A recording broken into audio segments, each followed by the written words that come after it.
Bueno, vamos de nuevo. Bienvenidos y bienvenidas a todos y a todas a este conversatorio que se llama Territorios Comunes y Gestión de los Cuidados, exploraciones y estrategias para pensar la gestión pública y comunitaria de los cuidados. En este conversatorio nos están acompañando tres compañeras, María Ángeles Camuso desde Argentina, Lucía Villafañe desde México y Oyane Ruiz desde España. Este conversatorio se da en el contexto de una campaña que se está llevando adelante en un proyecto que se llama Puntos de Encuentro. El mismo se lleva adelante en el Centro de Estudios Sociales y Culturales para la Comunidad, acá en Rosario. El conversatorio va a contar de dos partes. Por un lado, las compañeras van a exponer lo que trajeron para este conversatorio, la verdad muy interesante, y por otro lado, otra compañera llamada Luciana, que forma parte del proyecto de Puntos de Encuentro, va a estar moderando las preguntas y consultas que quieran dejar en cualquiera de las dos plataformas donde se está visualizando este conversatorio. Como les decía, este conversatorio está enmarcado en una campaña de financiamiento colectivo del proyecto de Puntos de Encuentro, el cual nace en 2019, se da también adentro del Centro de Estudios Sociales y Culturales para la Comunidad, es un proyecto que forma parte del Centro de Estudios, y tiene la finalidad de generar un espacio grupal para mujeres del barrio República de la Sexta de la ciudad de Rosario. Y tiene como objetivo fortalecer la autonomía económica, subjetiva y social de estas mujeres a partir de diferentes talleres de capacitaciones en oficio, como también el acompañamiento de un grupo interdisciplinario a estas mujeres conformado por trabajadoras sociales, que una soy yo y otra es mi compañera Luciana, que va a estar moderando el encuentro, psicólogas y abogadas.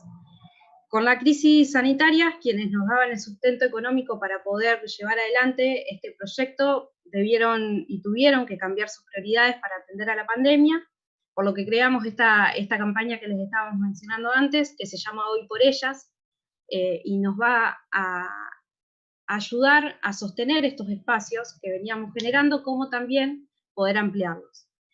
La campaña está dentro de la plataforma EDEAME, ahora nuestra compañera Lucía va a estar publicando el link donde pueden entrar a conocer el proyecto y pueden ver cómo se pueden realizar las donaciones. También van a estar en nuestras redes sociales y también nos pueden mandar un mensaje por las redes sociales y se lo vamos a estar transmitiendo y le vamos a estar explicando cómo se pueden hacer esas donaciones, las cuales pueden ser a partir de 155 pesos argentinos. Es una ayuda que a nosotros nos va a venir muy bien para poder llevar adelante y seguir con este proyecto, y además van a tener alguna forma de agradecimiento por esta donación. Ahora vamos a arrancar con este conversatorio. En principio voy a presentar a María Ángeles Camuso, la cual es secretaria de Género y Sexualidades de la Facultad de Ciencias Políticas y Relaciones Internacionales en la Universidad Nacional de Rosario, y nos va a estar hablando sobre cuidados desde el punto de vista de los estereotipos y los imaginarios. Así que María Ángeles, te invitamos a que presentes lo que trajiste para hoy. Bueno, buenas tardes. Muchas gracias a todos por la invitación. Muchas gracias también a las compañeras que están compartiendo este espacio y a las personas que nos estén escuchando. La verdad es que bueno, es todo un desafío esto de estar a la distancia y a la vez compartir espacio, ¿no? Compartir conversación. Siempre estamos sosteniendo que todo lo que nos está quitando la pandemia, que tiene que ver con estar en los espacios, en los territorios, tal vez nos habilita esta posibilidad de saltar portales entre un continente y otro, un país y otro, y compartir experiencias que, si bien muchas veces las conocíamos a través de papers, de presentaciones, no se daba tan habitualmente esta cuestión de las conversaciones transoceánicas, y nos viene bien para saber que hay muchas de las inquietudes que estamos teniendo que son comunes, ¿no? Que son comunes a este tiempo. Yo voy a compartir una presentación que hice para guiarme y bueno, espero estar acorde con los tiempos y que después discutamos algunas cuestiones. Esperen, ay, la perdí, un momentito.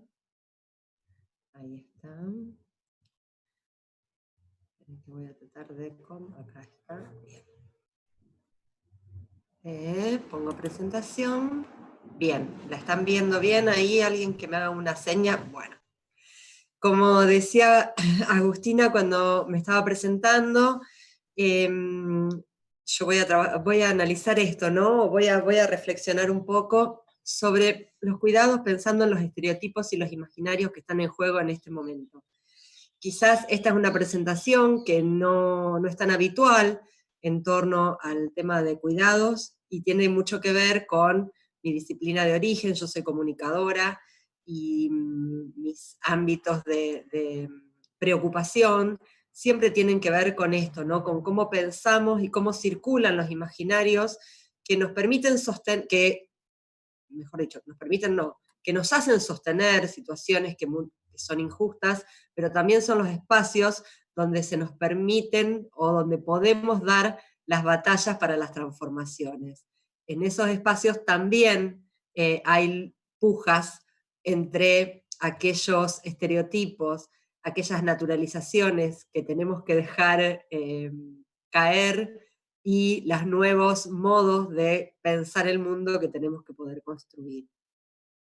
Bueno, obviamente no voy a decir ninguna novedad, si traigo acá alguna colación, digamos, una definición sobre qué es el trabajo doméstico y de cuidados no remunerados. Esta definición que estoy compartiendo, que prefiero no leerla, es la que compartieron este año la Dirección de Economía, Igualdad y Género de la Secretaría de Política Económica del Ministerio de Economía de Argentina. Y que bueno, tiene que ver con todas aquellas, como ya sabemos, ¿no? Con todas aquellas trabajos, aquellas acciones que se realizan para que las personas después puedan participar de la vida, ¿no? Este trabajo que muchas veces no es tenido en cuenta, o que pasa, que no es más que no tenido en cuenta, sí, se tiene muy en cuenta sobre todo cuando se ve su carencia, ¿no? Pero que muchas veces está tan naturalizado, tan invisibilizado, que pareciera que, como en los cuentos de hadas, ¿se acuerdan? En el cual los hacían los enanitos a la noche cuando las personas iban a dormir, es un trabajo que se hace casi mágicamente. Este año la Dirección de Economía, Igualdad y Género realizó una medición, o mejor dicho, no es que la realizó este año, sino que este año se visibilizó, que tiene que ver con el uso del tiempo diferenciado entre mujeres y varones, y el impacto que ese uso del tiempo tiene en el PBI de nuestro país. Para esto, bueno, tomaron como base una encuesta que es bastante vieja, que es la única vez que se hizo en Argentina la encuesta de uso del tiempo, y que justamente la Secretaría de Políticas de Igualdad del Ministerio de Economía está realizando en este momento diseñando una nueva metodología para incorporarla como encuesta permanente dentro de la encuesta permanente de hogares. Esta cantidad de horas que en promedio destinan las mujeres a la realización de las tareas de cuidado en los hogares, que significan 3 veces más de tiempo que el que utilizan los varones, implican si las tuviéramos que calcular, si tuviéramos que ponerle un costo, si tuviéramos que ponerle un precio, si tuviéramos que monetizarlas, como se suele decir en las redes sociales, que sería la principal actividad del PBI de Argentina. Es decir, sería la actividad que tendría la mayor participación dentro del cálculo de PBI. Esas 6 horas diarias en promedio implican 96 millones de horas por día, que es un montón. Es un montón, y en ese sentido es los números a veces son números, pero verlos así, con estos gráficos y con esa intensidad, nos permite dar cuenta de lo que implica. Y nos permite dar cuenta de lo que implica, no solo, como decíamos, en términos numéricos, sino también de ponernos a pensar todo lo que es posible gracias a estas horas. Porque, como decíamos al principio, esto es lo que permite todo lo demás, pero además de que es lo que permite todo lo demás, en este año tan particular nos hemos dado cuenta que es lo que permite ni más ni menos que la sostenibilidad de la vida, como dice nuestra compañera María de los Ángeles Di Capua, una colega de FC Polit. ¿Qué es lo que pasó con la pandemia? Digo, este número que yo compartí es un número que ya era el número histórico, podríamos decir, del impacto de las horas trabajadas en el trabajo doméstico y de cuidados no remunerados. Pero en este año particular, al estar en nuestras casas, esas estadísticas quedaron arriba de la mesa. Bueno, uso esta expresión arriba de la mesa en un sentido absolutamente metafórico, pero de alguna manera de lo que quiero dar cuenta es que esto que ya pasaba se expuso en todas las conversaciones, en todos los espacios, en los espacios académicos, en los espacios mediáticos, en las conversaciones privadas, en las charlas con nuestros amigues, con todas las personas. Esto pasó a formar parte, sí, de las preocupaciones públicas, pero también del habla cotidiana. Se calcula, a partir de esa misma medición que venía haciendo la Secretaría de la Dirección de Políticas de Igualdad, que en pandemia, en realidad, en la participación de los trabajos domésticos y de cuidado sobre el PBI aumentó casi 6 puntos porcentuales en relación a la medición anterior que presenté anteriormente. Pero como decía, además empezó a pasar esto. Estos son recortes que tienen que ver con, digamos, son noticias que aparecían en los diarios, en uno de los principales diarios, de los principales portales de noticias en Argentina. Cuando aparecía una noticia donde en el título, en la bajada, había alguna referenciación a los cuidados, aparecen intercaladas estas otras notas que también tienen que ver con la temática. Por eso es esa volanta que dice, mira también. ¿Está? A mí me interesa además que miren muy en particular, porque vamos a volver sobre esto, sobre las imágenes que aparecen ahí. Estas son noticias de este año, no son noticias de hace 10 años ni de hace 5 años. Todas las veces que aparecía algún titular, alguna referencia a los cuidados, a la cuarentena, a la lavandina, al home office, fíjense el tipo de imágenes que eran las que circulaban. María Ángeles. Sí. Un momento, es que creo que el PowerPoint no se está viendo las imágenes de las que hablas. Ay. Porque se quedó solo con el título. Se quedó la primera. Yo creo que tienes que ir para abajo. Sí. Disculpa haberte interrumpido, sí, no, pero perfecto, me daba pena díganme, a ver qué es lo que... ¿Esta la ven? ¿Esta ven una que es rosada? No, solo la primera, ¿vieron? Solo o queda... apretar control F5, si no. A ver. Control F5. Y ahí anda pasándolas. A ver. ¿Ahí? ¿Nada? ¿Se quedaron en la primera de todas? Sí, seguimos. Bueno, perdonen, voy a tratar de volver a ver cómo podemos hacer. Qué raro esto. ¿Cómo puedo hacer? A ver si voy ahí. Ahí ven la que dice rediseñar los cuidados. Claro, ¿no siempre nada? Vimos bien. Esa. La que sigue, no, ahí yo ya hice enter. Una que dice el trabajo doméstico, no, ay, qué mala parte. No. Bueno, a ver, esperen. Ah, a ver, esperen. ¿Ahí?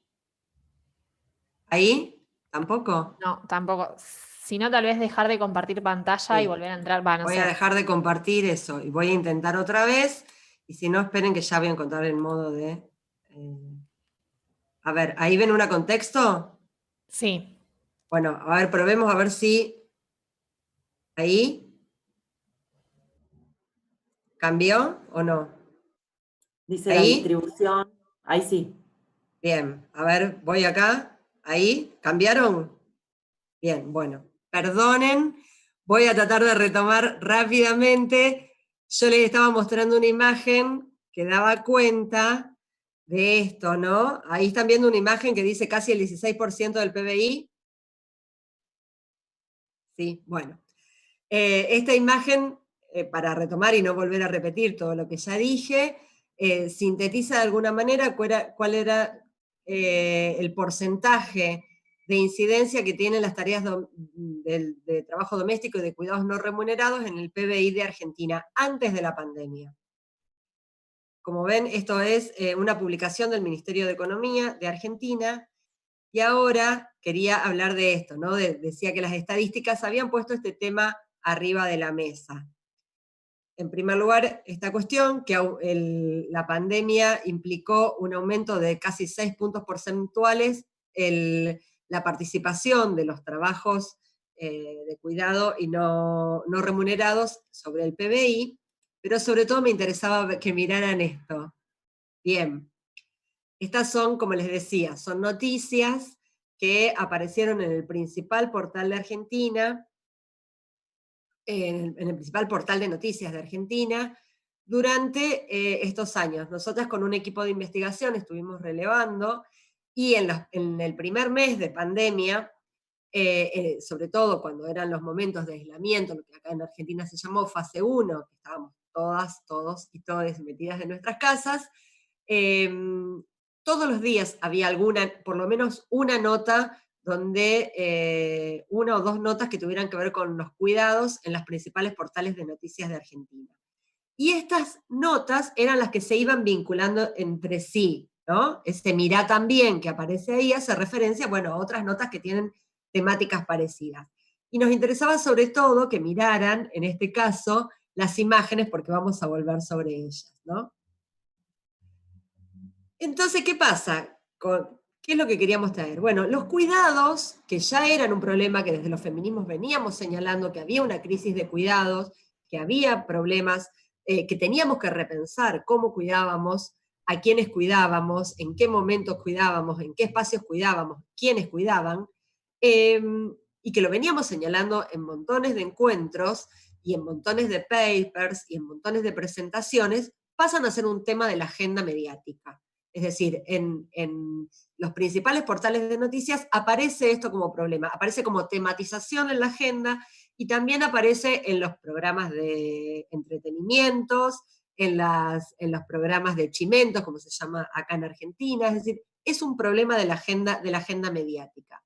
Pero también el concepto de cuidado aparece en la agenda pública.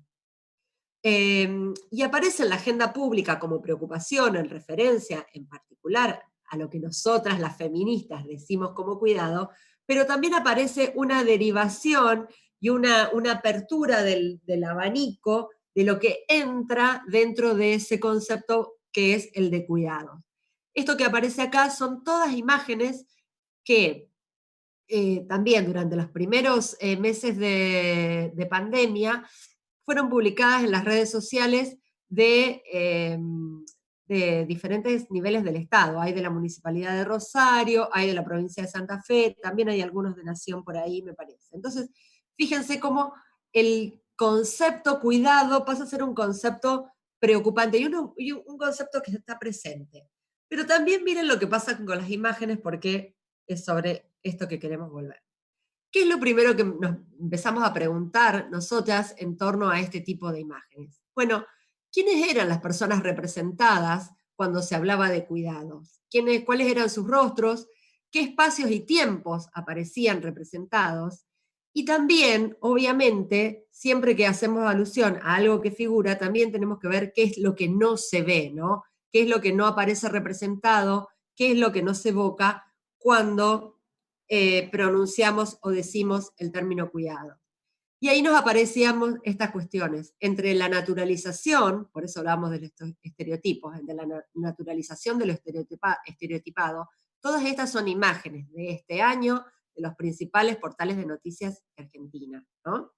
Entonces, fíjense, cada vez que hablábamos de home office, la madre con el bebé, como esa madre debería estar de licencia, por un lado, ¿no? Como una licencia rentada, en tareas y en las cuestiones de compras, de traslado, siempre aparecen mujeres, obviamente, y el pink wash, ¿no? Es decir, el lavado de caras de las marcas, como en esta, pero también el lavado de caras cuando se hablaba de las temáticas de cuidado en los medios de comunicación. Estas dos imágenes primeras son imágenes que aparecieron en noticias en los medios de comunicación. Por supuesto muy minoritarias, de hecho son las únicas que encontré, pero que aparecen ahí como diciendo, bueno, esto también son los cuidados y estos señores también cuidan. Y entonces quería compartir con ustedes, vamos a ver si se puede ver, espero que se pueda compartir, dos videitos, uno que hacen una organización de publicitarias y otro que después les voy a mostrar cuál es para que compartamos después algunas reflexiones. A ver si, espero que se vea. ¿Lo escuchan?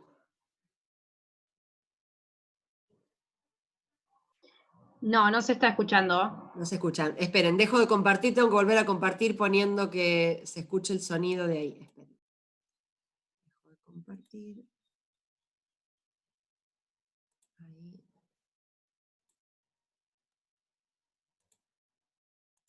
Cuando las tareas del hogar desbordan a las mujeres.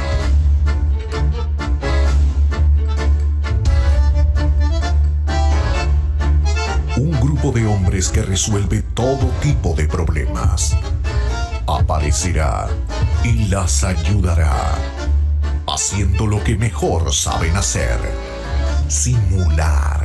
¿Qué hay que comprar? Decime y lo hago. ¿Por qué estás haciendo todo eso sola? No eres avisado. Si vos no me lo decís, yo no puedo saberlo. No soy adivino. Pichi, tranquila.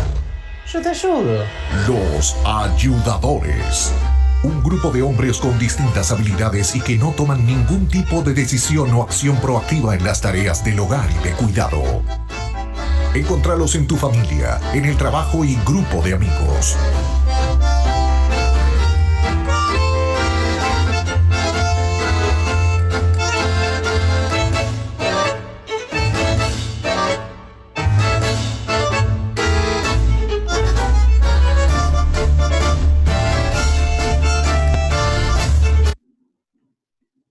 Bueno, me interesa, esperen que...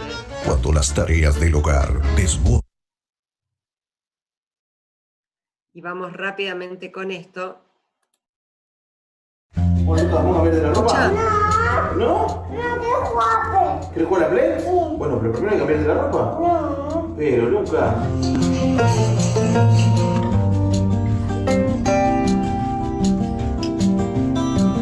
En casa hacemos así.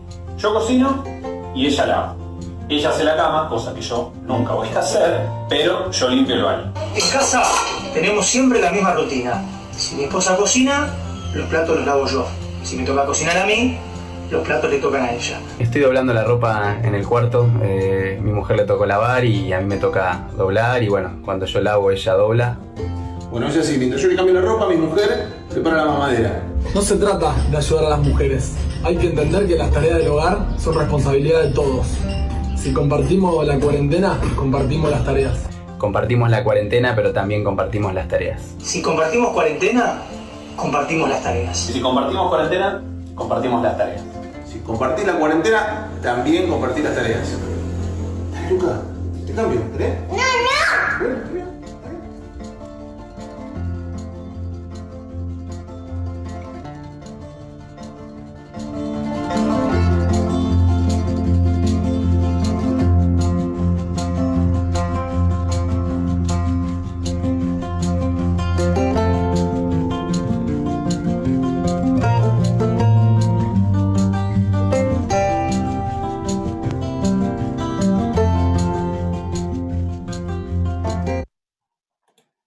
Bueno, está bien.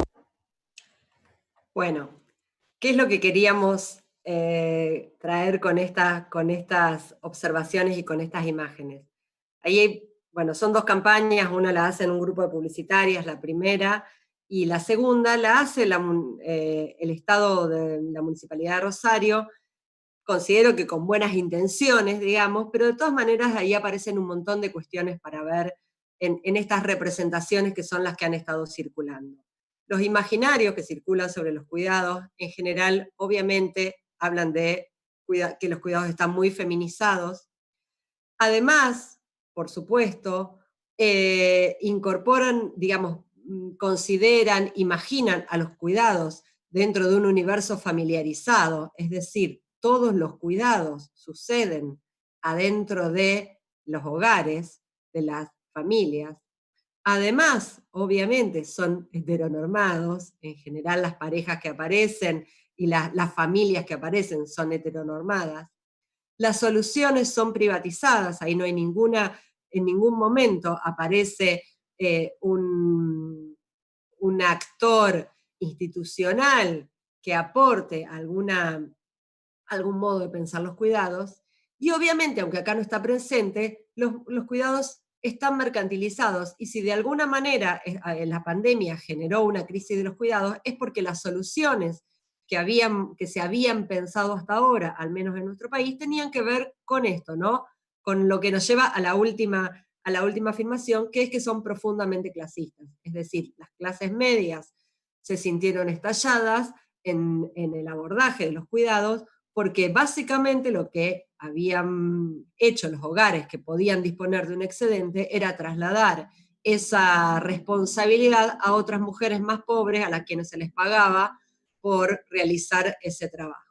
Entonces, y estos imaginarios siguen circulando. Esos hogares que veíamos eran hogares de clases medias, esos varones que aparecían como intentando ayudar o dando el ejemplo, entre comillas, de su ayuda, siempre son varones de clases medias, en hogares de clases medias, pero siempre adentro del hogar, indoors, puertas adentro.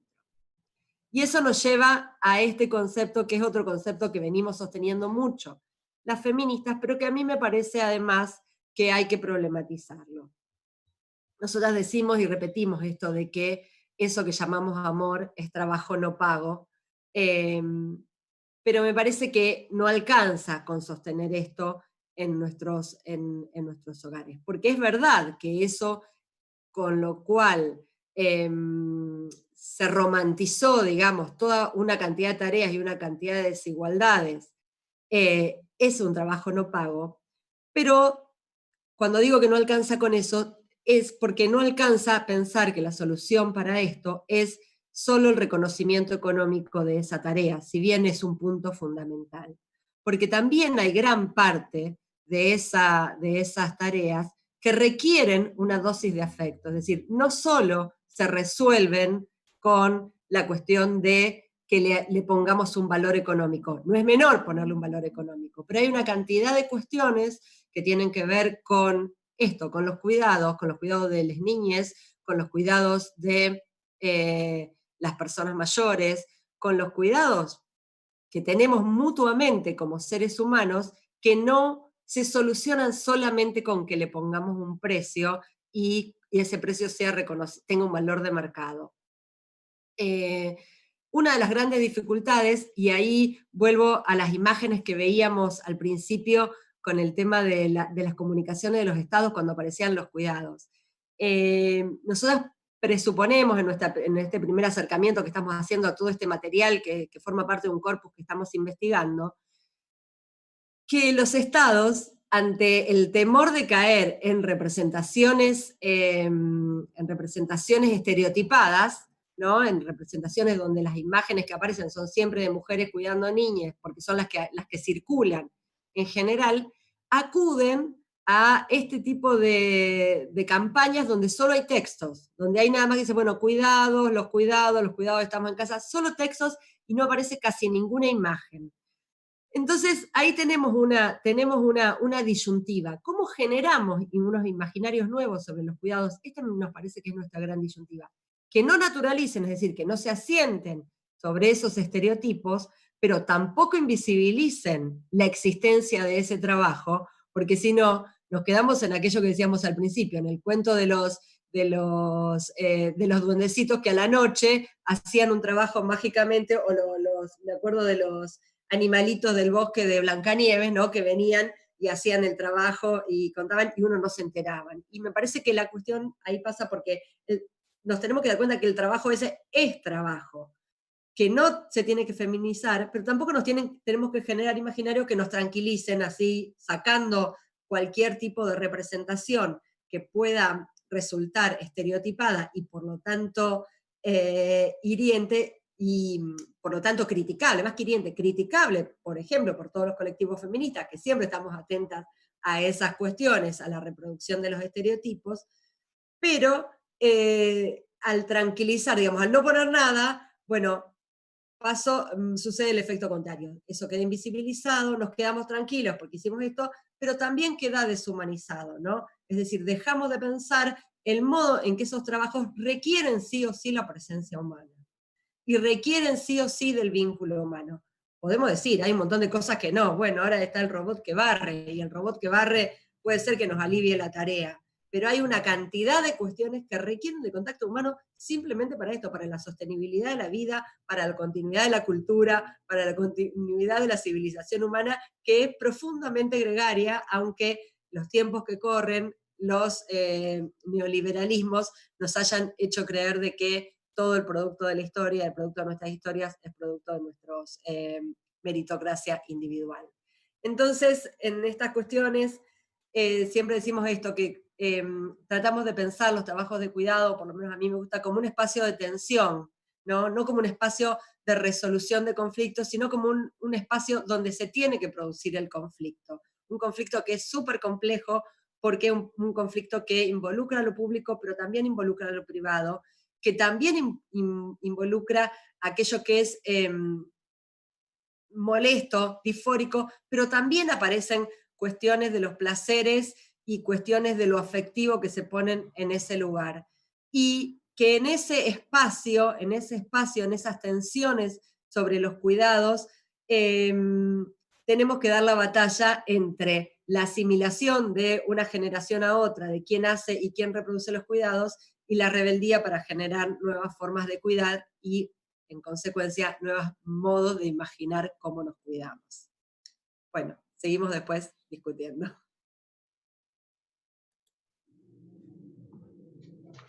Perfecto, muchas gracias María Ángeles. La verdad que muy, muy interesante y espectacular lo que estuviste presentando, súper atrapante. Ahora vamos a presentar a Lucía Villafañe, que es magíster en Género, Sociedad y Políticas, y nos va a estar hablando acerca de su experiencia respecto a las políticas y gestión pública de la problemática de los cuidados. Gracias, Agustina. Hola a todas las personas que nos están viendo, a las compañeras del CESC, a Oyane y a María Ángeles. Estoy muy contenta, es un poco la posibilidad de volver a casa de manera virtual, que nos ofrece la nueva tecnología, así que desde México me siento un poquito en Rosario, y bueno, es un lindo sentir. Bueno, a mí me toca hablar un poco desde la visión y el análisis de las políticas públicas sobre la relación de las ciudades, las mujeres, las ciudades, sus territorios y los cuidados. Entonces voy a pasar una presentación que a lo mejor es un poquito cargada conceptualmente, pero la idea es que sea de ayuda y poder ir un poco reflexionando sobre ella. ¿Se ve, verdad? Bueno, para empezar, desde las políticas públicas a veces... ¿Cómo? Okay. Que se puede ver. Nos situamos desde, bueno, en mi caso en particular, para hacer este análisis político, me voy a situar en dos conceptos o un marco conceptual que se usa a través de dos conceptos, que es el derecho a la ciudad y el derecho al cuidado, y que ambos deben ser indiscutiblemente abordados desde una perspectiva de género interseccional.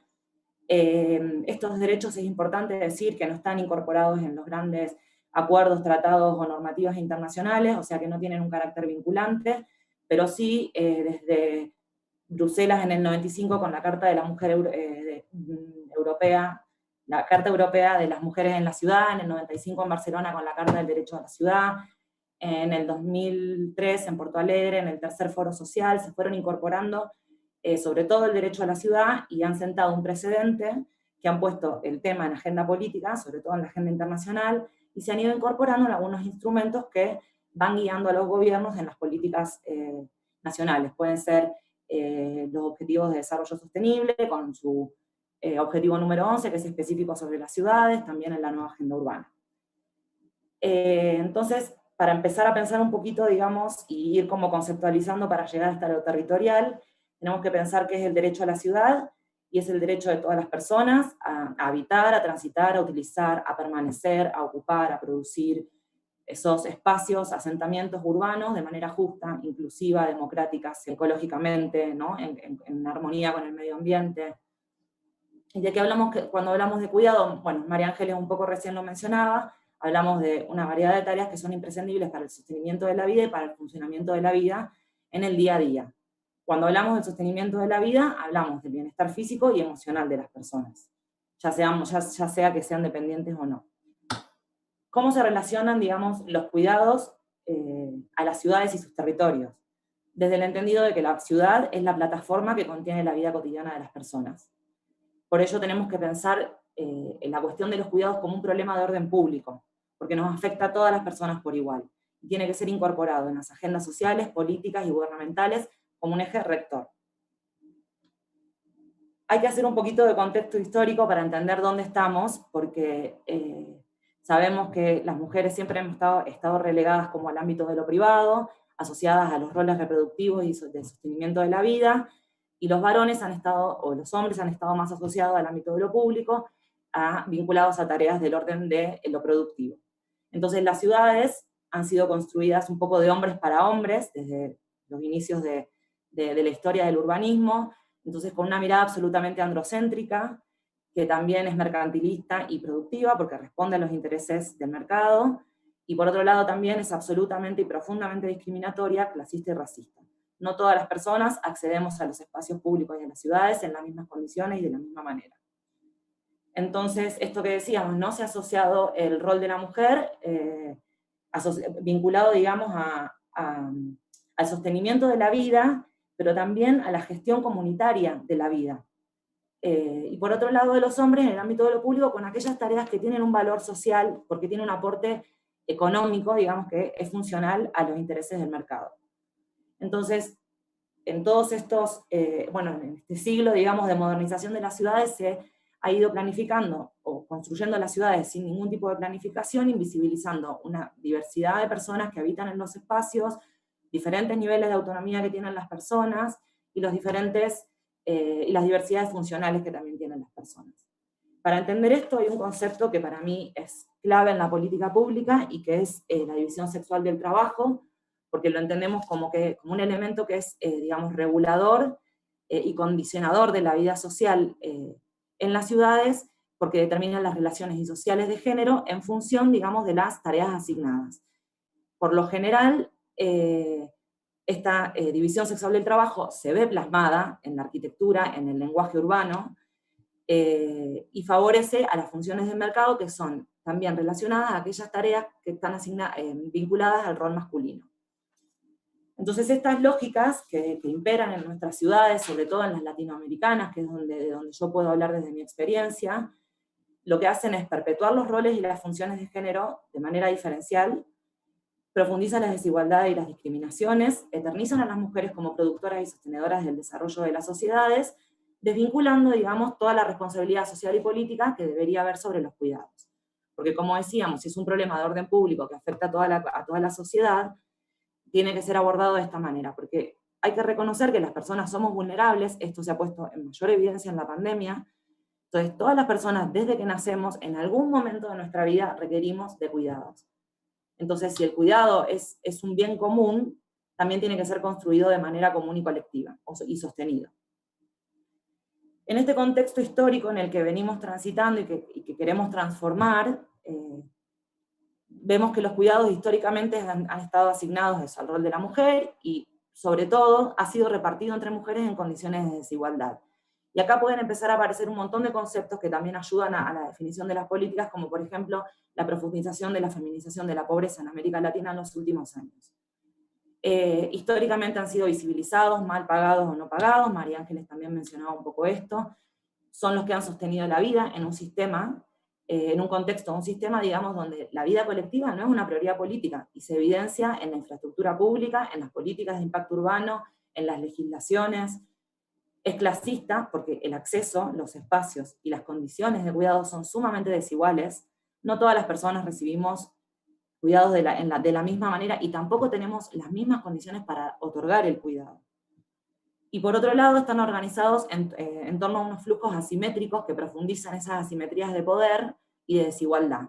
Se dan de mujeres a varones, se dan entre mujeres, o sea, como decíamos, generando diferencias entre las mismas mujeres, se dan de los sectores vulnerados a las clases medias, que María Ángeles también mencionaba esto, se dan de una población migrante a una población autóctona, se dan del sur global al norte global. O sea, siempre profundizando y marcando aún más la brecha de desigualdad existente en el mundo. Esto es importante porque si bien se vincula, digamos, los feminismos vienen hablando de la importancia del cuidado desde hace décadas, entonces se vincula mucho a los movimientos feministas y a la lucha por los derechos de las mujeres. Pero en realidad hay que entender que también se vincula a una lucha por la igualdad social. Y ese es un punto de partida para poder abordarlo desde una visión de las políticas públicas que sea integral. Hoy en día, entonces, sobre todo en América Latina, habitamos como ciudades muy fragmentadas, que decíamos, ¿no?, que estamos invisibilizadas las mujeres, las disidencias, las diversidades de personas y necesidades, se presentan como lugares absolutamente hostiles para las mujeres, porque hay variables, digamos, que también se cruzan en el análisis político, por ejemplo, como la seguridad en los espacios públicos, que si bien los niveles de inseguridad o de violencia afectan a todas las personas, las mujeres siempre somos víctimas o nos enfrentamos al componente de la violencia sexual. Entonces siempre nuestra percepción de la seguridad es mucho menor en los espacios públicos, eso limita nuestra posibilidad, por ejemplo, de circular tranquilamente por la noche, con bolsos, con carritos de niños, o sea, nos limita en el uso y en la permanencia del espacio. Y también hace que limite, digamos, el concilio de las tareas de la vida cotidiana, que es lo que decía María Ángeles, que al final las mujeres terminamos cargando con una triple o cuarta, ya porque ahora en pandemia las madres también son maestras, entonces el concilio de la vida personal y del autocuidado, que también es un valor muy importante cuando hablamos de los cuidados, si yo no me cuido, si yo no estoy en condiciones físicas y emocionales y mentales de poder cuidar, psicoemocionales, digamos, de poder cuidar, no voy a ejercer bien esa atención al cuidado. Entonces el autocuidado también es algo que se tiene que valorar al hablar de un sistema de cuidados. Y por último, limita el desarrollo de vida de las mujeres en el sentido de que no accedemos, o sea, en la ciudad y las políticas públicas limitan nuestro acceso a la igualdad de oportunidades. Nuestro desarrollo de vida está limitado. Tenemos muchas veces que elegir si queremos estudiar, profesionalizarlos, hacernos cargo de las tareas del hogar o de la crianza de los hijos, o si vamos a tener que hacernos cargo de la salud de nuestros padres o nuestras madres cuando se vuelven personas dependientes. Entonces, bueno, siempre hay un condicionamiento, digamos, en esa cuestión.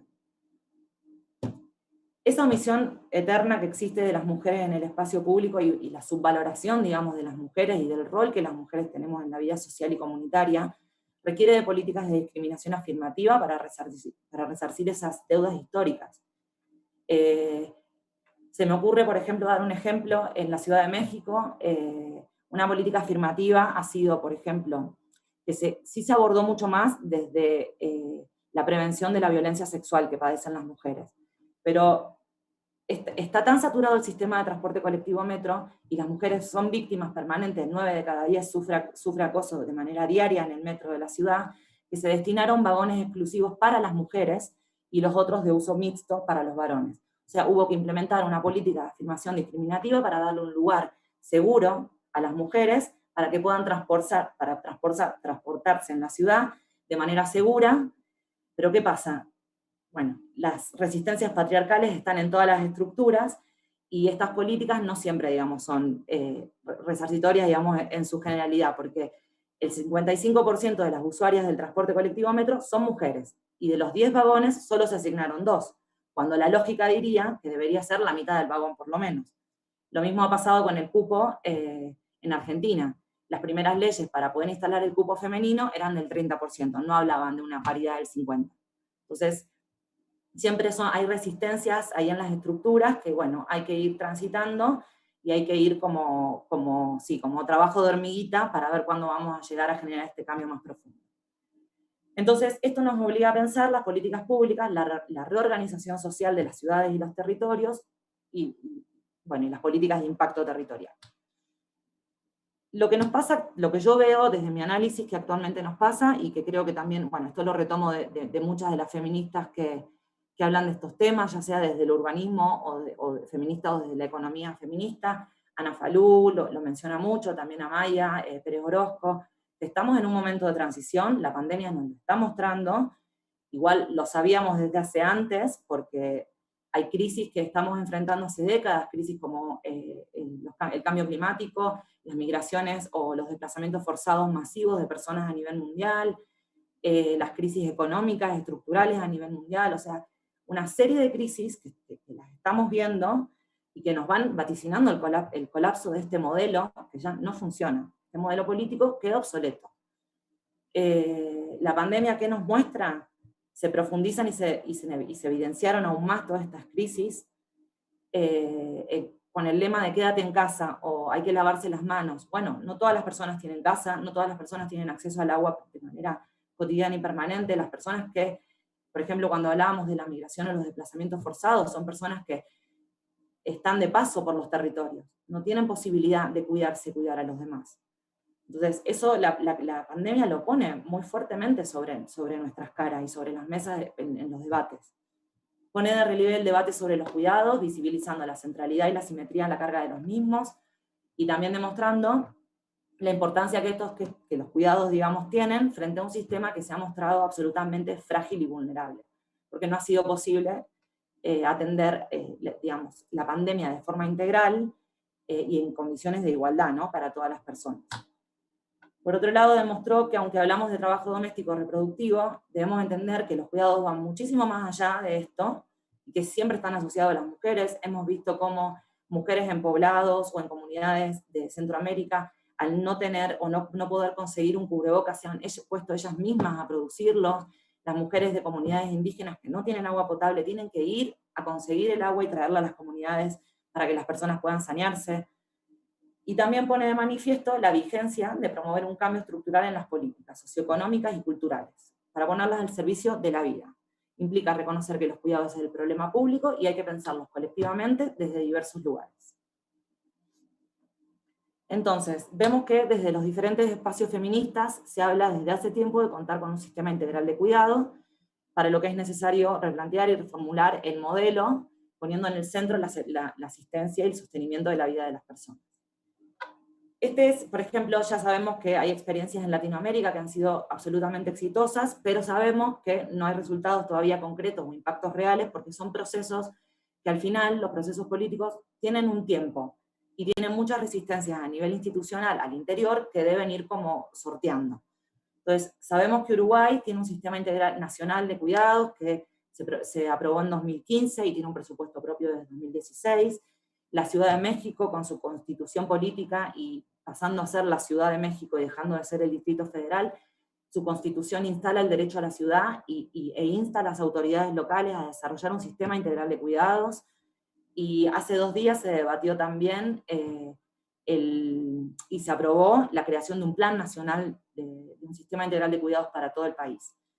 Esto es importante, pero digamos, tiene que estar pensado no solo como un sistema, sino como parte de un sistema, de un modelo, ¿no?, como un paraguas político, que lo ampare, que tiene que ser integral, que tiene que tener una planificación a corto y mediano y largo plazo, tiene que tener una perspectiva de género interseccional, tiene que vincular el quehacer institucional con lo comunitario territorial, y esto es un gran desafío que hay en las políticas públicas. Tenemos que encontrar, que esto un poco lo decía María Ángeles al final, esta zona de conflicto que se genera. Esto es un conflicto y un desafío que tenemos en la gestión y desarrollo de políticas, que tiene que ver con cómo hacemos que charlen y que convivan las lógicas institucionales con las lógicas comunitarias, sin que una se coma a la otra, digamos. Tiene que tener una lógica multiactoral, no es solo el Estado y la ciudadanía, tiene que estar el sector privado, tiene que estar implicado, tiene que estar implicado las organizaciones territoriales o de base, como el CESC y este proyecto de punto de encuentro, y tiene que poner en el centro la vida de las personas. Para ello, es fundamental, y esto es algo que se dice desde hace años, pero que siempre es válido recordarlo porque es una realidad, si no hay compromiso y voluntad política, queda trunco, queda en lo discursivo. Si no hay una asignación de recursos para la implementación y el sostenimiento, tampoco, digamos, como que se pierde en el tiempo, necesita recurso público, se tiene que reconocer efectivamente la diversidad y se las debe incluir en este modelo o en estas formas de planificar, ¿no? Cómo queremos hacer, cómo queremos transicionar hacia este nuevo cambio.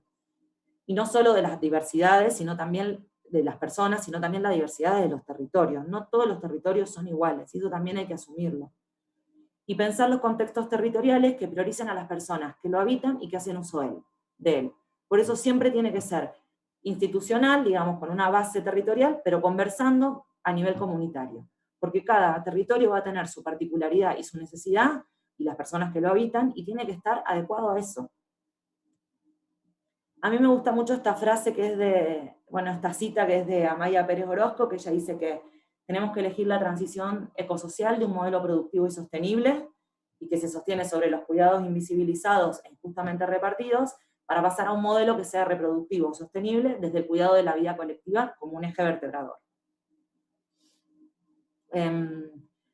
Para pensar este cambio nos tenemos que hacer un montón de preguntas. Yo pongo 3 acá, porque son algunas de las que voy a ir respondiendo para poder llegar como al anclaje territorial de la política. Lo que tenemos que pensar para plantear este modelo, este cambio que tenemos que hacer, es hacia dónde queremos ir y cómo queremos hacerlo, cómo vamos a integrar lo global con lo local, y cuáles son aquellas labores y necesidades socialmente esenciales que aportan al sostenimiento y desarrollo de la vida.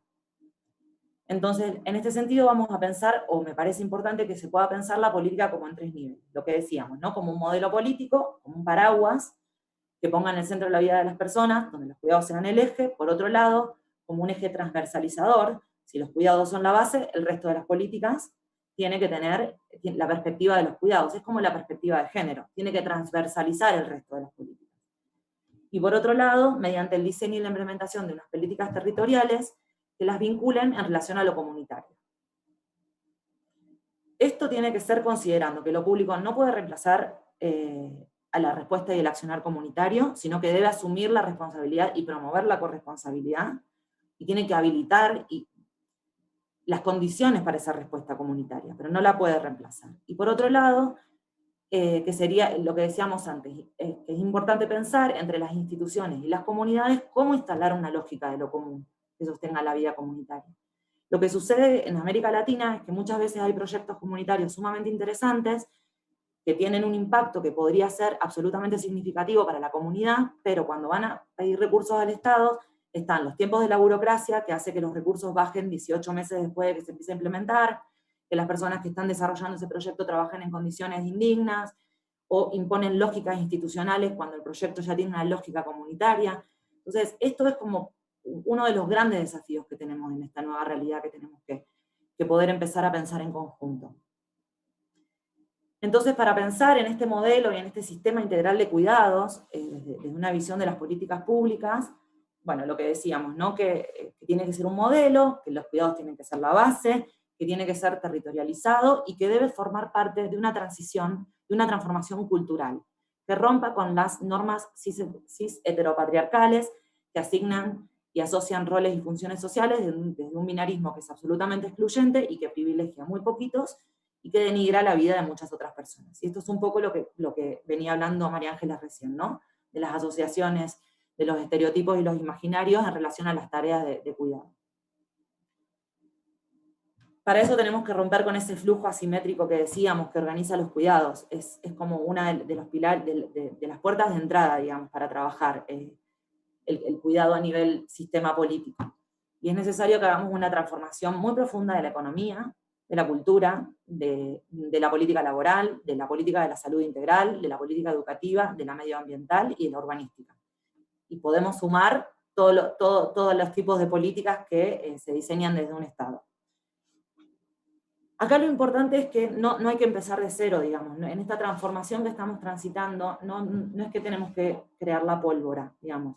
Más bien tenemos un montón ya de herramientas que se han venido desarrollando, que son insuficientes en el sentido de que no muestran cómo asumir el problema de cuidados de fondo. Entonces son pequeñas acciones que se van desarrollando, que tienen impactos muy menores y que al final no contribuyen como un trabajo de hormiga a esta transformación, pero no hacen un impacto significativo. pero nos sirven de base como para pensar la política un poquito más allá, ¿no? Si vamos a asumir los cuidados como un problema de carácter público, entonces esto obligatoriamente nos tiene que llevar a pensarlo desde la responsabilidad colectiva. Y que va a implicar una profunda transformación y redistribución de los recursos, ya sea económicos, materiales, simbólicos y políticos. Sin recursos, la política se va a quedar en lo discursivo, va a ser como algo vacío. Y lo más preocupante, digamos, es que va a seguir profundizando esta asimetría de la carga de los cuidados, las brechas de desigualdad y la vulnerabilidad de la vida misma. Bueno, para ir pensando como, digamos, como desde lo que tenemos y cómo vamos a ir un poquito más allá, hay que también pensar con un doble objetivo, y esto la pandemia nos lo ha puesto sobre la mesa, ¿no? Hay que garantizar la atención integral de la salud y de las urgencias, o sea, en el día a día. Tiene que haber un sistema de salud territorializado que pueda dar atención cotidiana para la salud, el sostenimiento y el bienestar de las personas. Y por otro lado, debe sentar las bases para este cambio sistémico. En este momento, digamos, desde hace décadas vemos cómo la estructura política, digamos, se mueve por un ánimo de lucro, y lo que decíamos antes, no podemos hacernos más la vista gorda frente a un colapso que es inminente, digamos. Las medidas neoliberales de producción y de consumo masivo que promueven prácticas extractivistas denigran la vida de las personas en los territorios. O sea, no estamos hablando solo de prácticas extractivistas desde una visión de la infraestructura o del territorio, estamos hablando también de prácticas extractivistas desde lo simbólico, de lo material, de lo económico, de lo patrimonial.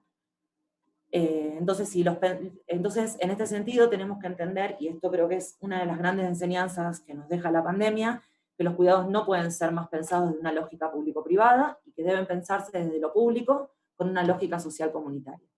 Si bien esto ya se sabía, porque se viene hablando de diferentes trincheras desde hace tiempo, creo que es lo que hoy se pone como en valor.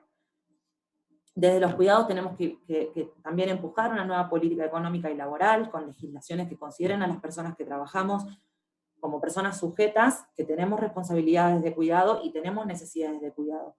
Y acá también me gustaría como incluir y hacer como especial mención a esas personas que ejercen la atención a los cuidados. O sea, son los trabajos de primera línea de atención a la salud, son los trabajos menos reconocidos, menos remunerados, asociados a las mujeres. Entonces, y cuando veníamos más arriba de qué preguntas nos tenemos que hacer, y en una de esas preguntas decimos cuáles son esas labores esenciales para el sostenimiento de la vida, y estamos viendo que los trabajos de primera línea de sostenimiento de la vida son menospreciados de alguna manera, entonces son cuestiones que sí se tienen que ir abordando y transformando de manera radical. Entonces, para hacer real eso que llamamos el acceso al derecho universal de los cuidados dignos, tenemos que poder concretarlo con acciones específicas que garantice la atención de los cuidados de las personas, sobre todo contemplando aquellas etapas de mayor vulnerabilidad o dependencia, que puede ser la infancia, la primera infancia, el envejecimiento, la etapa de adultos mayores, personas con alguna funcionalidad diversa. Promover la autonomía de las personas, nuestros territorios deben permitirnos ser autónomas, deben promover esa autonomía. Debemos garantizar los derechos laborales y las condiciones dignas para el otorgamiento y la recepción de los cuidados, la infraestructura. Si vamos a los territorios, hay espacios donde la infraestructura es absolutamente, sí, que no es nociva la palabra, pero sí es como hostil para poder estar recibiendo un cuidado en ciertas condiciones. Y sobre todo también para darlo, ¿no? Promover el abordaje interinstitucional para idear e implementar un sistema de cuidados a nivel territorial desde la lógica público-sociocomunitaria, recuperar esas necesidades y las formas de acciones comunitarias para desarrollar estrategias que promuevan el involucramiento de la comunidad para que las transformaciones se sostengan en el tiempo. Y aparte porque hemos visto, y en Argentina creo que tenemos precedentes de esto desde el 2001, que cuando hay unas crisis profundas que afectan de manera radical a las estructuras institucionales del país, las que salen a desarrollar estrategias y acciones comunitarias para mitigar el impacto de esas crisis son las mujeres. Y no solo lo hacen al interior de sus hogares, en el cuidado de sus familias, lo hacen a nivel comunitario. Entonces, estos saberes ya están en el territorio y no podemos ignorarlos, hay que recuperarlos. Y por último, hay que abonar, digamos, para mí, como con una idea, así como los cuidados tienen que estar en el centro, como que el horizonte tiene que ser llegar a construir ciudades que nos cuiden, que nos permitan cuidar a otras personas y que habiliten el autocuidado. Esto es un concepto que no me lo invento yo, viene muy, digamos, sostenido desde el urbanismo feminista, que aparte, yo retomo, porque creo que ha sido como de las posturas que para mí en los últimos años ha hecho como recomendaciones muy acertadas, y creo que son importantísimas de empezar a considerarlas en las políticas públicas de una manera real y efectiva. Y el urbanismo feminista nos presenta como algunas variables también para poder analizar el territorio y desarrollar políticas territoriales que apunten a desarrollar esas cualidades de los espacios públicos que atiendan a los cuidados y que faciliten la atención y que promuevan la autonomía de las personas. Esas variables, bueno, hay varias, yo tomo algunas acá, que son las que utilicé, digamos, en mi trabajo de investigación de la tesis. La proximidad, que tiene que ver con una ubicación cercana de los servicios. Cuando hablamos de un sistema integral, hablamos de instalar una red territorial. Entonces, esta red territorial tiene que estar, por ejemplo, conformada por centros de atención a la primera infancia, centros culturales, centros de atención a la tercera edad, centros de salud. Todo ese servicio se tiene que instalar en el territorio y tiene que tener proximidad. Esa proximidad no es solo en el espacio, sino también en el tiempo. Las mujeres, para transportarnos en las ciudades, los patrones de movilidad de la ciudad no contemplan las formas de movilidad que tenemos las mujeres, sino que contemplan los patrones de movilidad de los varones, de los hombres, o de las tareas asociadas a lo productivo y a lo masculino. Entonces nosotras, además de tener que tener una triple jornada, tenemos que invertir más tiempo de nuestras vidas en poder desarrollar y poder acercarnos a estos lugares para desarrollar esas tareas. Por otro lado, la diversidad. Es muy importante la mezcla social en los espacios públicos, de funcionalidad, ¿no? Que permitan que haya variedad de personas en el espacio, que haya variedad de actividades que se puedan desarrollar en ese espacio, la autonomía, que los espacios sean lugares con infraestructura que habiliten a la autonomía de las personas, y en este sentido, la autonomía también favorece, digamos, a la variable de seguridad. Si el espacio me va a generar autonomía, yo me voy a sentir mucho más segura. La vitalidad de los espacios, que tiene que ver con la presencia simultánea, digamos, de la diversidad y de tareas, de personas y de actividades en el espacio público. Por ejemplo, cuando hablamos de seguridad, no hablamos de seguridad desde una visión de seguridad pública de la policía, ¿no? Hablamos de la seguridad pensada desde una visión más comunitaria. Entonces, si los espacios están habitados, si hay mercados, si hay ferias, si hay gente transitando, se vuelve un espacio mucho más seguro y habitable. Y la representatividad, digamos, las personas de la infraestructura, digamos, y los territorios tienen que reflejar la representatividad de la diversidad de personas que habitan ese territorio. Y, bueno, abajo voy a mencionar algunas herramientas que sirven para poder desarrollar estas variables. La seguridad, que como decíamos, es una variable clave, que es muy diferente, la percepción en mujeres, en varones, en niñas, en personas adultas mayores, en personas de la diversidad, y la movilidad, que la movilidad como derecho, ¿no?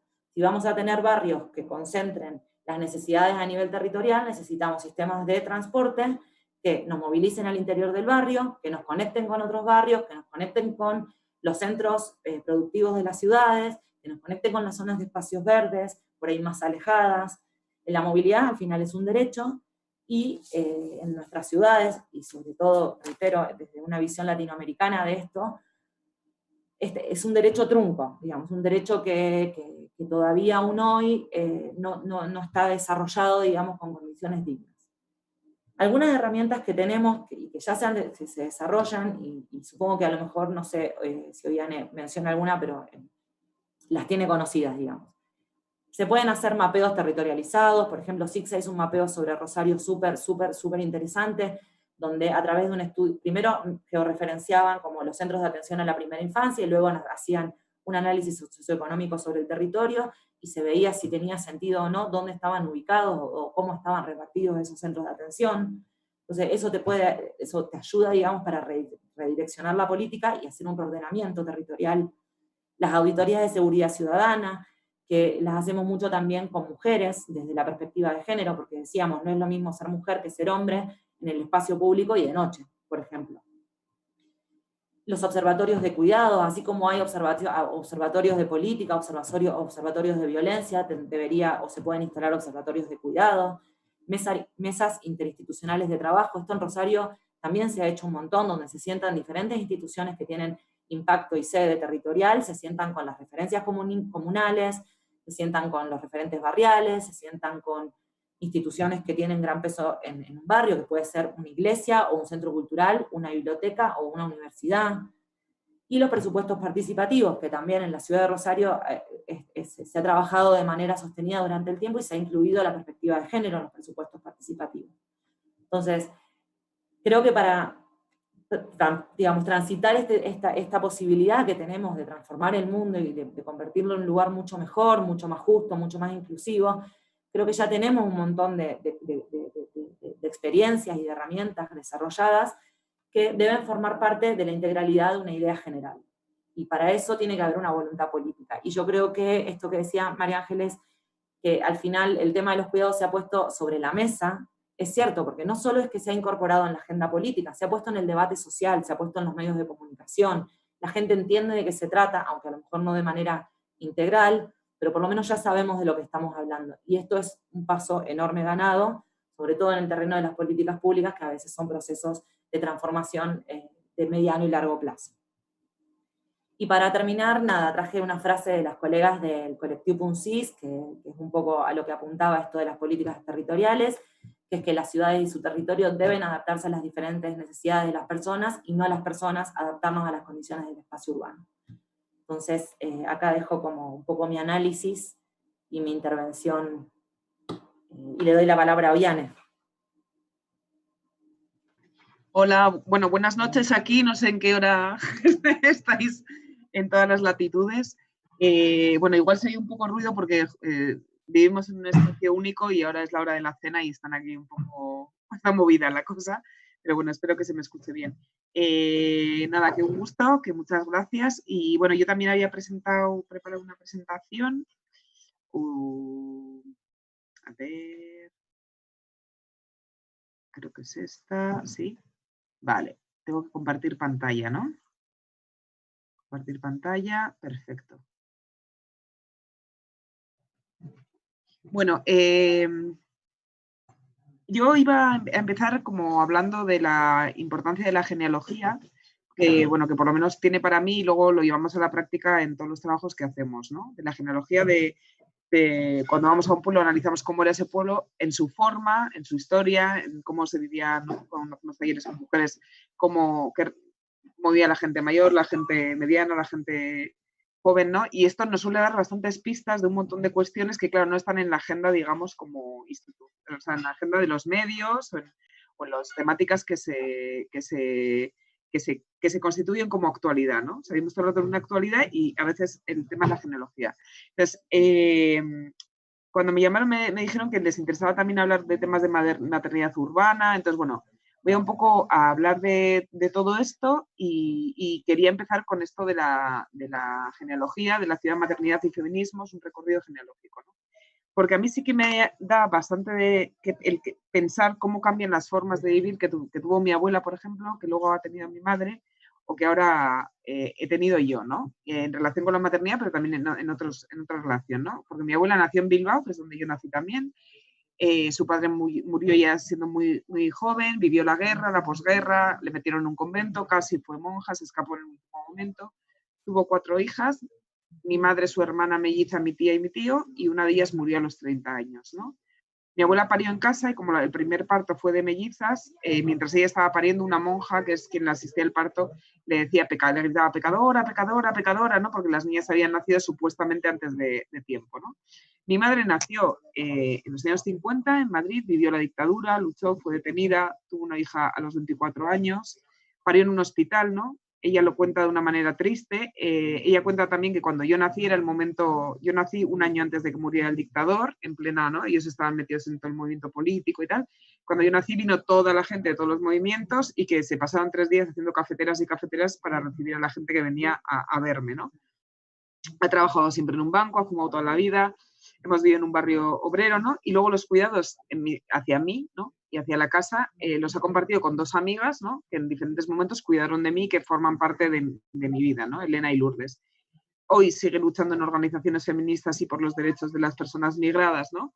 Digamos, este es el contexto, ¿no? Mi abuela, cuando nacieron mi madre y sus hijas, vivía con su madre y con sus hermanas.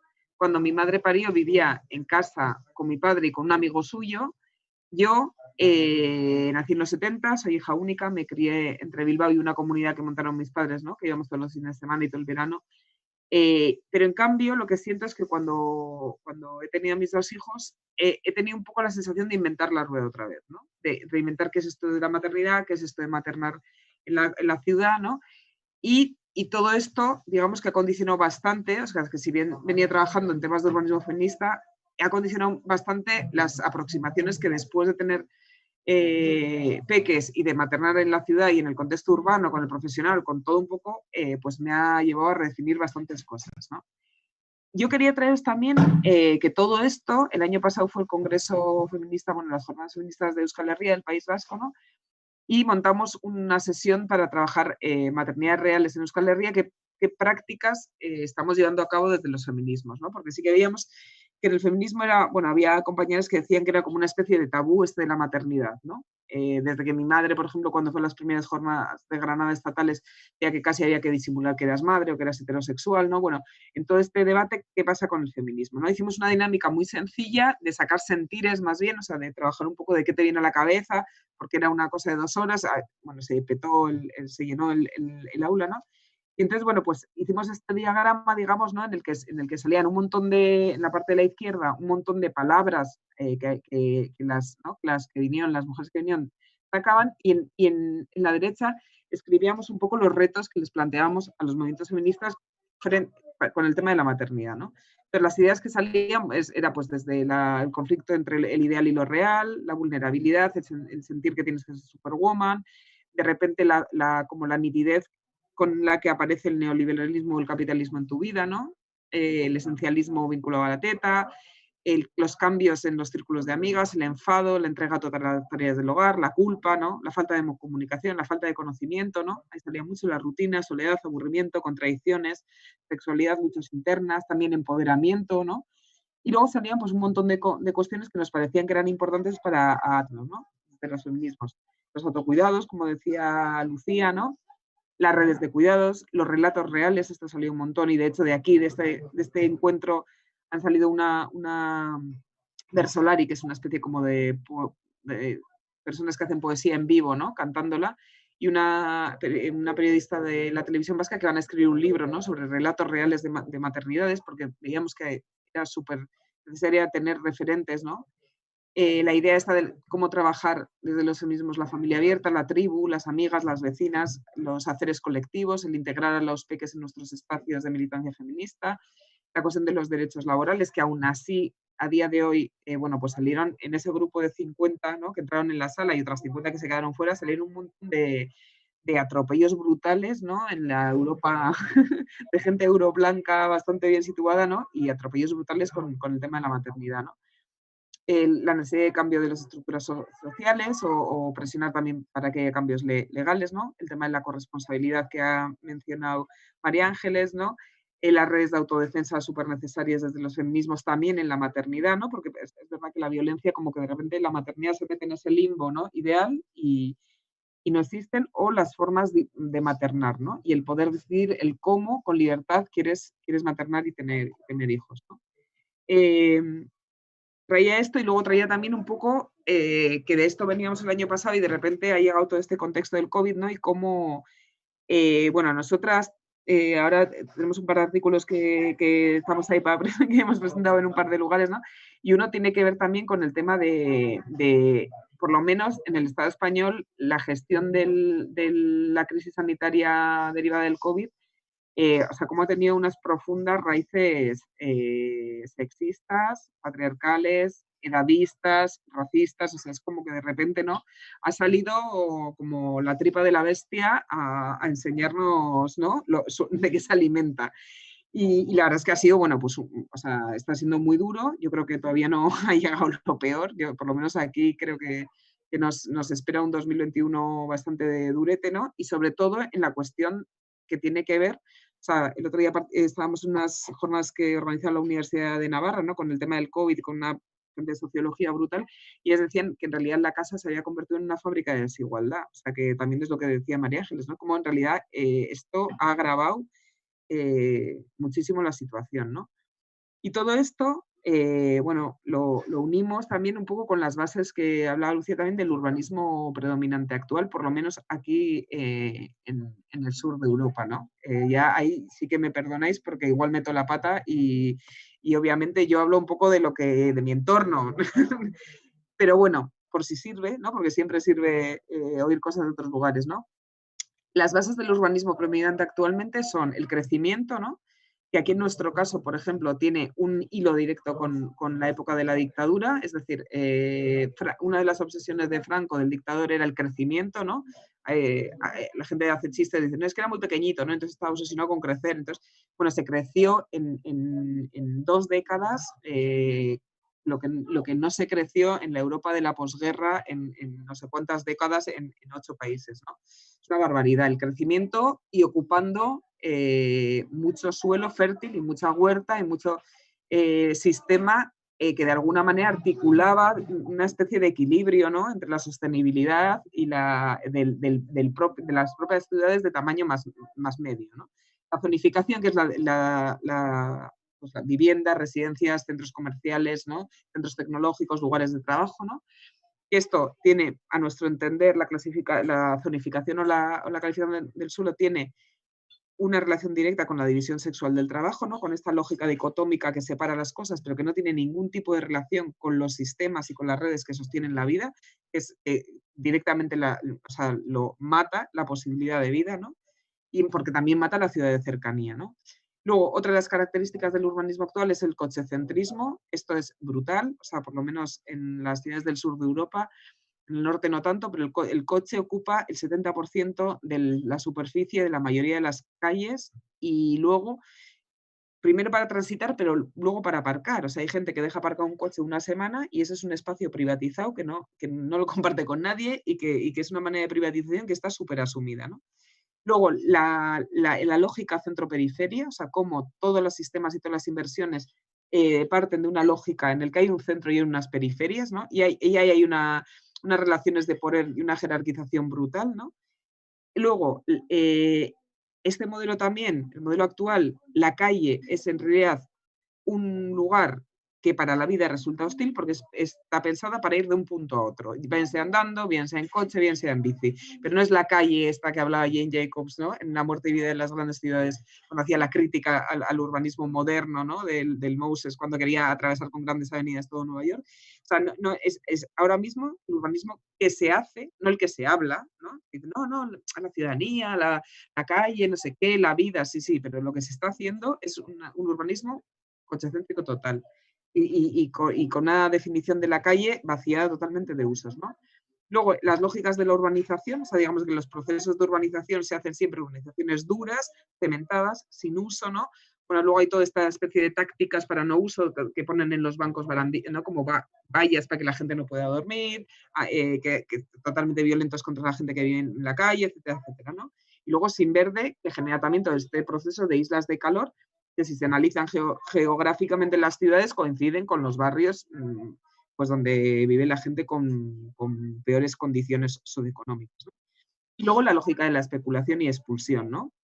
Yo no sé esto cómo será en las ciudades de América Latina, pero en Madrid es clarísimo, o sea, nos están expulsando, es decir, yo desde que llegué a Madrid empecé en Lavapiés, luego me bajé a Arganzuela, luego me fui a otro barrio y estoy en el barrio chino, y nos están expulsando, ¿no? Poco a poco, y esto me pasa a mí que soy una privilegiada, pero una colega que hace teatro social el año pasado, pues decía en Carabanchel, que es un barrio obrero, que periferia, tal, y es que todas las mujeres que tenía hace 2 años a las que tenía el año pasado, el 70% se había tenido que desplazar de Carabanchel hacia otros territorios todavía más afuera, porque directamente, claro, o sea, si yo he venido a Usera es porque de aquí se ha expulsado a alguien, obviamente, ¿no? Entonces es como esta lógica de una ciudad que es antivida, ¿no? Porque también estas lógicas de especulación-expulsión lo que hacen es que te imposibilita generar redes. O sea, yo las redes que hice el primer año en Lavapiés, que luego hice el segundo, no, o sea, claro, vuelan porque cambias de escuela, cambias de plaza, cambias de parque, ¿no? Y estás todo el rato Luego, con el tema de la casa, que yo creo que esto María Ángeles sí que lo ha desarrollado bastante, ¿no? Y nosotras también en los análisis que hacemos es, primero, pues nos resultó bastante sorprendente esto de encerrarnos a todos en casa, ¿no?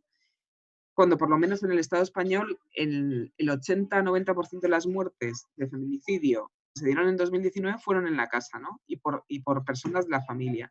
Cuando 2 de cada 10 niñas en el Estado español sufren abusos sexuales en su entorno familiar. Y aquí, por ejemplo, sí que hay una brecha de género brutal, porque los niños, normalmente los abusos, aparte de que son una quinta parte de las niñas, o sea, que las niñas son 5 veces más, pero normalmente quien ejerce el abuso es una persona de fuera de la familia. Con lo cual, esto del confinamiento, de alguna manera, les protegía de esos otros ámbitos de fuera, que pueden ser la iglesia, bueno, pues los centros deportivos, lo que sea, ¿no? Y luego también el tema del edadismo, que ha sido brutal, o sea, porque aquí se ha representado una vejez que estaba en residencias, cuando es mentira, el 4% de la población de más de 65 años está en residencias, el resto viven en sus casas, o viven solas, o viven con sus familias que les cuidan, o bien, ¿no? Pero es como, ¿qué es esto de, el problema han sido las residencias? Eso no es así, y esto no está resuelto, ¿no? O sea, porque además es como, esta imagen de las residencias es como que la única lugar posible donde envejecer es una residencia. Cuando uno no responde a la realidad, porque no es, o sea, porque el 96% de las personas viven en sus casas, y luego encima en todas las encuestas que se hacen a la gente mayor lo que dice es que quiere envejecer en su barrio y en su casa, que no quiere irse a una residencia, porque además las residencias están en las periferias de las ciudades, es decir, son almacenes de gente que se descontextualiza de sus redes, de su historia, de todo, ¿no? Entonces, bueno, aquí pues todos los retos que aparecen del urbanismo antisoledad, de cómo garantizamos que las personas tengan cuotas de autonomía lo máximo posible en unos entornos que les generen más autonomía personal, las cuestiones de salud comunitaria, y esto tiene que ver pues con todo lo que decía anteriormente, ¿no? Cambiamos digamos, como las bases del urbanismo actual o va a ser bastante difícil que todas estas cosas no cambien, ¿no? Y aquí aparece también el tema de la vivienda colaborativa o las alternativas al coche o las redes de cuidado comunitario, ¿no? Digamos que se nos plantean, pues, que frente a un modelo actual que es sexista, clasista, edadista y racista, pues hay que tejer redes, hay que cuidarse y hay que cartografiar bien las dependencias y analizar qué relación tienen con la forma y función que tenemos ahora mismo y cuáles son las claves en las que tenemos que incidir, ¿no? El derecho de la infancia a la ciudad es otra de las claves. En el edadismo ha habido 2 claves, una la gente mayor y otra la infancia, o sea, ha sido brutal. O sea, es como, bueno, no sé en América Latina cómo se está viviendo, pero aquí ha sido un ataque, una criminalización de que de repente eran los grandes contagiadores y bueno, y ahí necesitamos pues eso, organizarnos y generar nuevos relatos. Y luego las maternidades y feminismo, lo que ya os he dicho, y luego el tema de las dependencias y cartografía, que ahora os voy a contar un poco, ¿no? Y os quería traer, bueno, no sé cómo voy de tiempo, pero os quería traer 2 ejemplos de cómo trabajar estas cuestiones, ¿no? Esta es una propuesta que hicimos para un concurso de estos que han salido ahora mucho de urbanismo y arquitectura post-COVID, ¿no? Nuevas oportunidades. Chicos, necesito... Es que les escuchan, ¿no?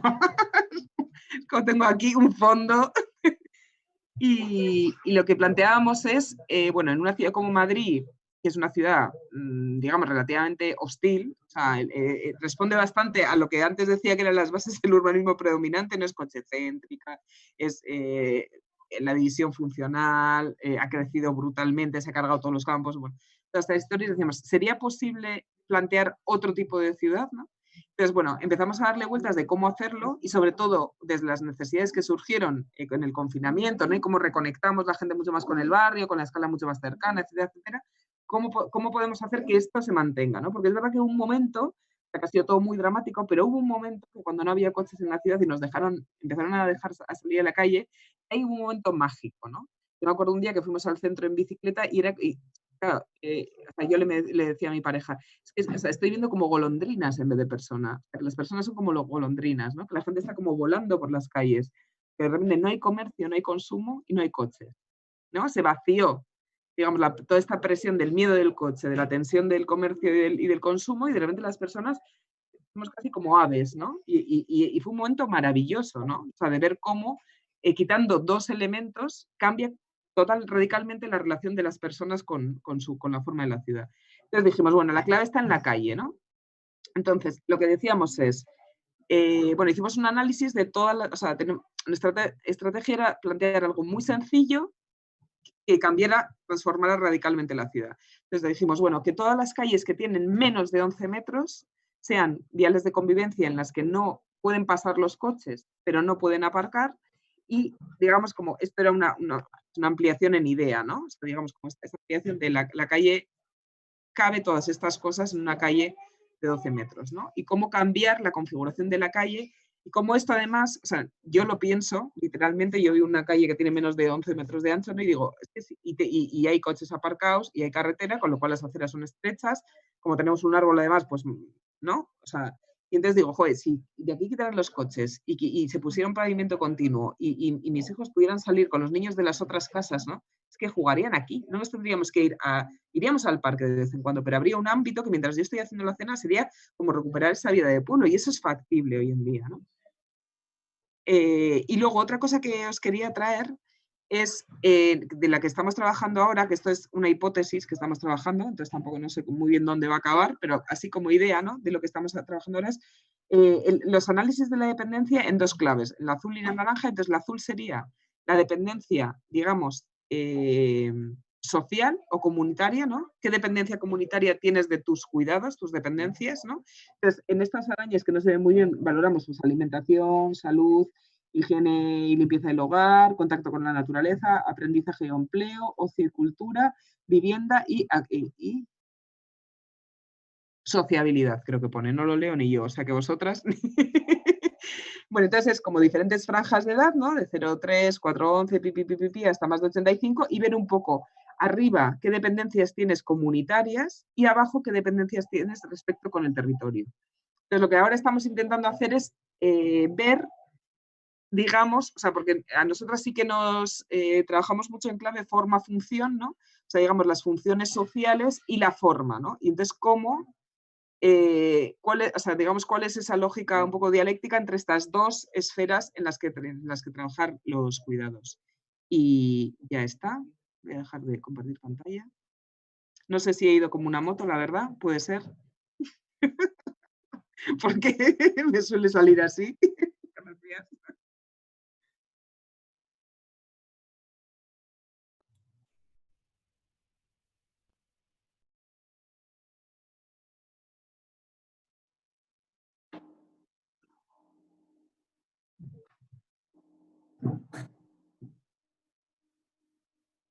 Nos han dejado solas, compañeras. Estaba hablando con el micrófono inhabilitado. Bueno, sumamente interesante las exposiciones de las tres, dando cuenta, ¿no?, de lo urgente y necesario que es poner en la agenda política como algo transversal el tema de los cuidados. Invitamos en este momento a que todos se sumen a hacer las preguntas que consideren necesarias o comentarios también, invitando a la reflexión. Mientras tanto, vamos compartiendo una de las preguntas que surgía en el chat para María Ángeles, que hacía Adriana, que es ¿cómo piensa que se podría realizar campañas efectivas que no invisibilicen a las mujeres en los cuidados y que a la vez habilite a los varones? Bueno, me está pidiendo la fórmula de la felicidad. Yo creo que hay mucha gente creativa, hay mucha gente en comunicación que tiene capacidad de hacer campañas. Sobre todo hay una cuestión que a mí me parece muy importante. Nada se resuelve con una campaña, ¿no? La cuestión son las muchas discursividades que se entrecruzan y que lo que tenemos que pensar todas las personas que trabajamos en comunicación es cómo todas las cuestiones que vamos haciendo en comunicación convergen hacia ese lugar. En ese sentido, yo no pienso que haya una campaña para mostrar los trabajos domésticos que pueden hacer los varones o que deberían hacer los varones, sino que esta perspectiva tiene que ser transversal a todas las estrategias de comunicación que se plantean.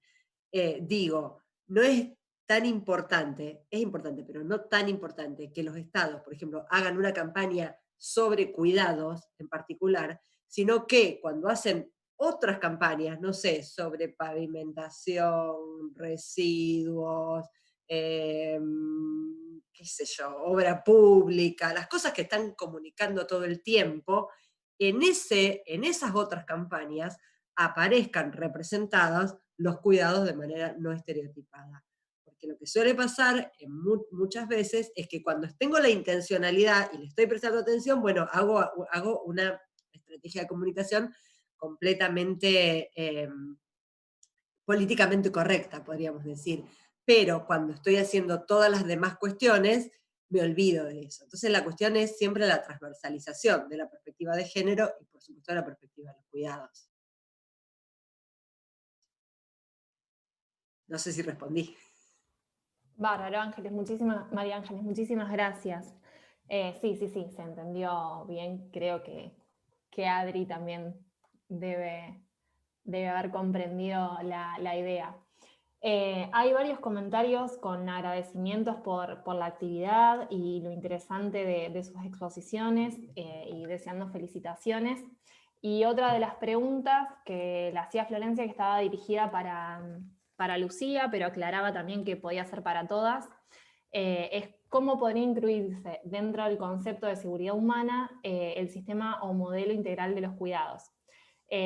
Flora aclara que su pregunta radica en función de pensar una ley de seguridad ciudadana con perspectiva de género para la provincia de Santa Fe. No sé si querés, Lucía. La puedo tomar. Creo que el concepto de seguridad humana hay que tomarlo, hay que incorporarlo, digamos, al diseño de estos marcos normativos. Debería buscar si hay alguna experiencia que haya habido en América Latina, que haya resultado, digo, generalmente sí se integran en las leyes a lo mejor, o en las legislaciones municipales de seguridad cívica, ¿no? Que tiene que ver con, digamos, con garantizar la seguridad integral de las personas, ¿no? Desde aquellas cuestiones que afectan, digamos, quizás de manera... Ay, se me fue la pantalla, ¿me ven?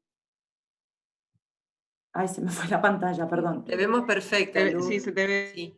Ok. Bueno, que tiene que ver con aquellas afectaciones por crisis que pueden ser como más omnipresentes o cuestiones más críticas. Yo creo que se tiene que incorporar desde los marcos normativos para luego poder hacer como una planificación, digamos, de estrategia y poder llevarlo, digamos, en el caso de la provincia es una incidencia de segundo nivel, entonces habría que ver cuáles serían los alcances de esa ley como segundo nivel, porque ya no tendría a lo mejor un impacto como tan territorial como si fuera una ley de justicia cívica o una ley territorial municipal, a eso me refiero. No sé si respondí, pero el tema es que no tengo como el conocimiento de si hay alguna experiencia que lo haya logrado. Buenísimo, Lucía, muchas gracias. Sí. De nada.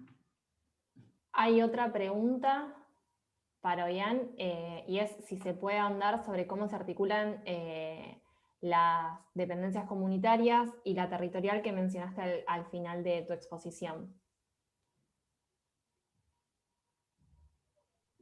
Sí, ya he dicho que estamos trabajando en ello, ¿eh? O sea, como que es que justo ahora lo estamos poniendo en práctica en 2 estudios que estamos haciendo, entonces vamos a ver lo que sale.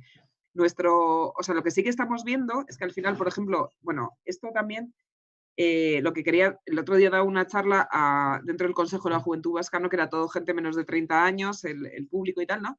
Y entonces, o sea, yo lo que estamos intentando trasladar es que las dependencias, la gente no es dependiente, no solo la infancia y la gente muy mayor son dependientes, ¿no? Entonces yo les decía, si ahora miramos aquí el público con gente menor de 30 años, ¿no? Decimos, a ver, ¿hay gente dependiente aquí? No, diríamos no, porque aquí encima se valora la dependencia, ¿no? Cuando alguien tiene, pues por enfermedad o por tal, y es como, pero en realidad nos podían valorar, o sea, nuestra intención es valorar la dependencia a todo el mundo, porque claro, yo les decía, vosotros tenéis relación con vuestras primas que viven en otra ciudad, porque hay alguien que está tejiendo esa red, ¿no? O sea, etcétera, por no hablar de la alimentación, del cuidado, de la manutención económica, o sea, hay un montón de cosas que te hacen posible tu autonomía, ¿no? Y luego lo curioso de lo que está pasando es que, por ejemplo, si bien la infancia tiene una dependencia comunitaria muy fuerte, la primera infancia, por ejemplo, el 0-3 tiene una dependencia comunitaria muy fuerte, normalmente es con su madre, pero se podría articular de otra manera, a nivel territorial no es así, ¿no? En realidad, la gente pequeña, su dependencia territorial es relativamente cercana, o sea, no necesita, ¿no? ni cosas de muy lejos, ni irse, ni...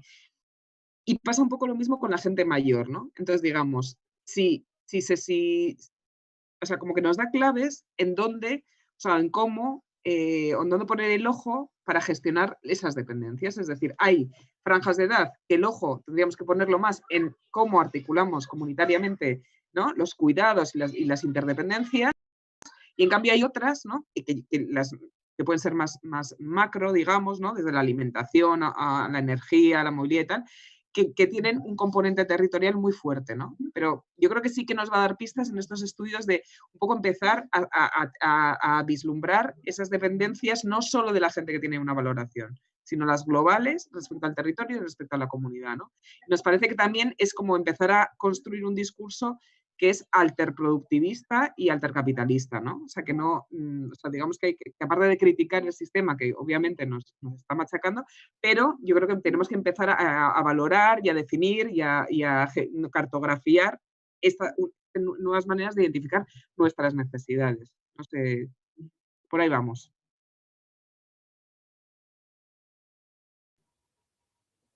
Buenísimo, muchísimas gracias por las aclaraciones. Bueno, no sé si alguien más se suma a algún comentario o alguna reflexión. Las chicas fueron respondiendo que se entendió sumamente bien las respuestas que fueron dando las tres.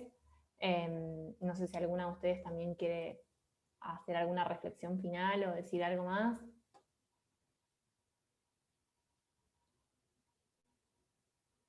A ver, voy a ver en YouTube si hay algún otro comentario.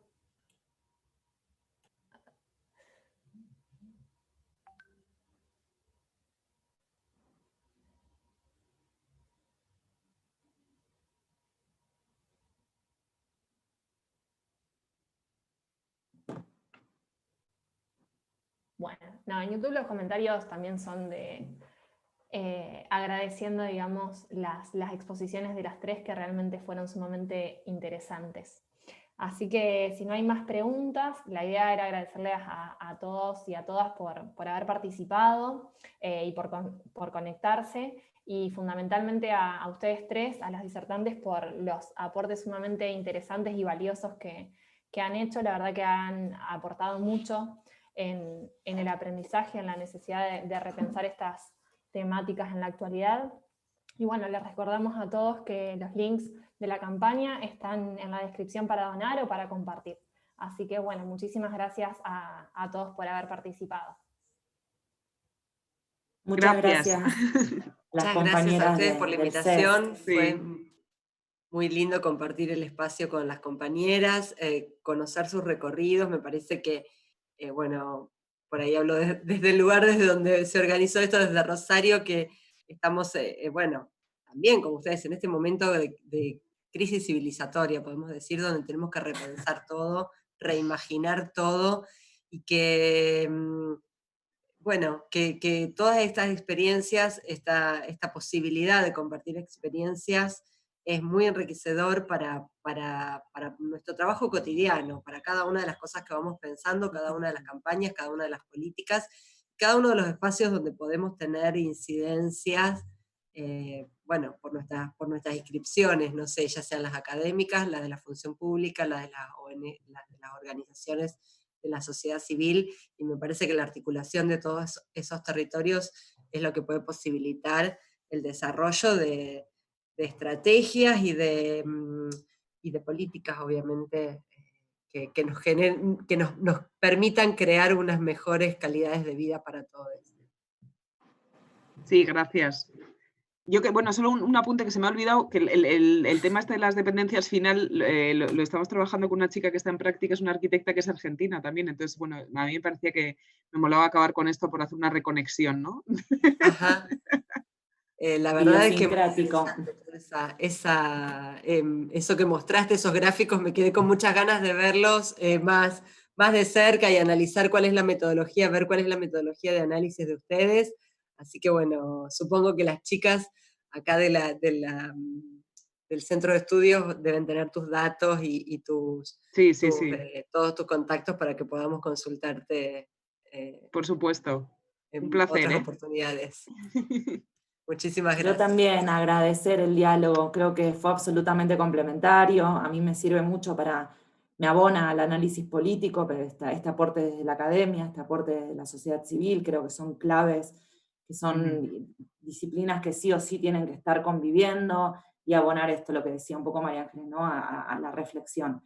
Así que nada, agradecer al CESC, que dije antes que es como alma mater, me da mucho gusto poder estar acá, compartiendo ahí con las compañeras rosarinas, así que nada, y con la Viane, que te quiero mucho, y te abrazo También. hasta Madrid.